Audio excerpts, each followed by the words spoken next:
వ్యాప్తంగా తెలుగుదేశం పార్టీ పిలుపులో భాగంగా గ్రూప్ 1 2018లో గ్రూప్ 1 నోటిఫికేషన్ తెలుగుదేశం పార్టీ ఇచ్చింది. ఆ రోజు తెలుగుదేశం ప్రభుత్వం గవర్నమెంట్.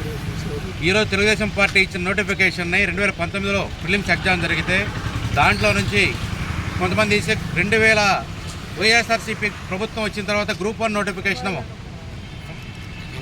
ఫైనల్కి ఇచ్చి ఎగ్జామ్ కూడా కండక్ట్ చేసింది. దాంట్లో మూల్యాంకనంలో భారీగా అవకతవకలు చోటు చేసుకున్నాయి. పెద్ద స్కామ్ జరిగింది.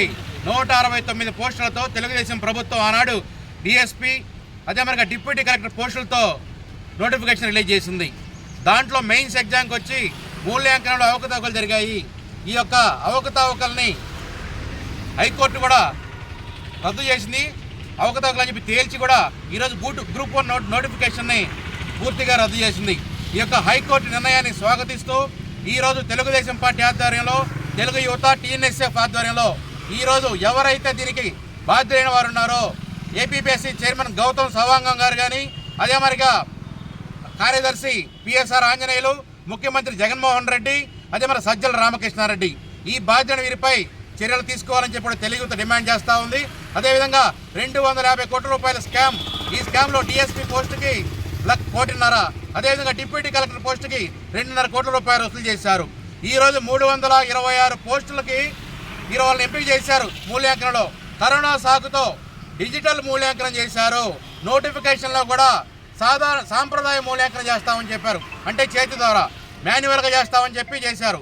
మళ్ళీ అభ్యర్థులు కోర్టుకు వెళ్తే హైకోర్టు దాన్ని చీవాట్లు పెట్టి రద్దు చేసి మాన్యువల్ మూల్యాంకనం చేయమని చెప్పి హైకోర్టు కూడా తీర్పు ఇచ్చింది. అదే మరిగా మూల్యాంకనం కూడా 2 సార్లు చేశారు. మొదటిసారి చేసినప్పుడు 362 మంది సెలెక్ట్ చేశారు. ఆ తర్వాత దీంట్లో అవకతవకలు జరిగాయని చెప్తే రిసార్ట్లో కూర్చొని హాయ్లాండ్ రిసార్ట్లో కూర్చొని ఈరోజు మూల్యాంకనం చేసే పరిస్థితికి వచ్చారు.